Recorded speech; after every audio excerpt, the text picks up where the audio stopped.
ఒళ్ళు నొప్పి, జలుబు, తలనొప్పి ఏమున్నా తక్షణ ఉపశమనం. శాస్త్రి బామ్, మీ కుటుంబ ఆరోగ్య రక్ష.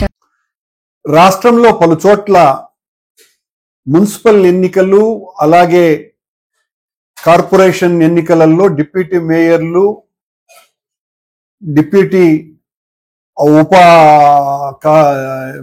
మున్సిపల్ చైర్మన్లకు సంబంధించిన ఎన్నికలకు సంబంధించి ఒక నోటిఫికేషన్ ఇవ్వటం జరిగింది 3వ తారీఖున. ముఖ్యంగా తిరుపతిలో జరుగుతున్నటువంటి డిప్యూటీ మేయర్ ఎన్నికకు సంబంధించి మా పార్టీ అభ్యర్థిగా మేము ఎం శేఖర్ రెడ్డి అనేటువంటి వ్యక్తిని నిలబెట్టడం జరిగింది. ఆయన పేరు ప్రకటించగానే, చాలా సౌమ్యుడైనటువంటి శేఖర్ రెడ్డి పేరు ప్రకటించగానే మొత్తం తిరుపతిలో ఉన్నటువంటి ప్రజానీకమంతా కూడా చాలా మంచి నిర్ణయం తీసుకున్నారు అన్నటువంటి అభిప్రాయాల్ని ప్రజలందరి దగ్గర నుంచి వచ్చినాయి. కానీ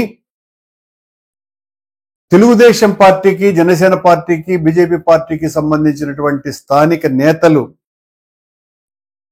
శేఖర్ రెడ్డి గారి కుటుంబ సభ్యులకు ఫోన్లు చేసి బెదిరించి మీ ఆస్తులన్నీ కూడా ధ్వంసం చేస్తాం, ఎలా నిలబడతాడు, మీ అంతు చూస్తాం అనేటువంటి బెదిరింపు చేష్టలకు పాల్పడుతూ ఉన్నారు.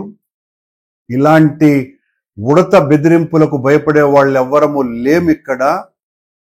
దేనినైనా ఎదిరిస్తాం, ఎంతకైనా కూడా మీ దౌర్జన్యాలకు ఆటంకాలు కలిగిస్తే మేమందరము కూడా మీకు తగిన రీతిలో గుణపాఠం చెబుతాం. ఇప్పటికే మీ ప్రభుత్వం మీద చాలా అసహనం వచ్చింది. మాకు చాలా స్పష్టమైనటువంటి మెజారిటీ ఉన్నది.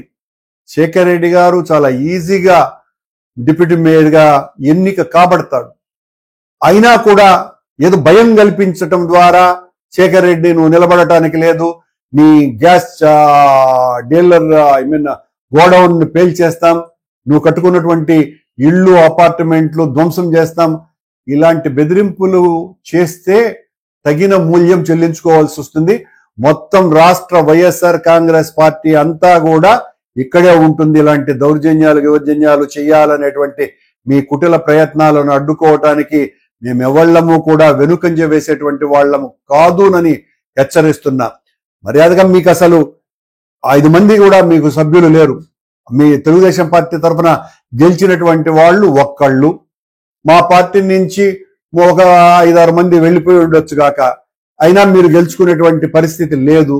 లేకుండా మీరు మా అభ్యర్థిని బెదిరించి నువ్వు నిలబడ్డానికి లేదు అని ఇలా బెదిరిస్తే మేము మరింత గట్టి పడతామే తప్ప భయపడి పారిపోయేటువంటి పరిస్థితి ఉండదని, దీని మీద ఒకవైపున వీధి పోరాటము చేస్తాము, మరొక వైపున ఆయన మీద ఏదైనా చేస్తే న్యాయ పోరాటము చేస్తాము.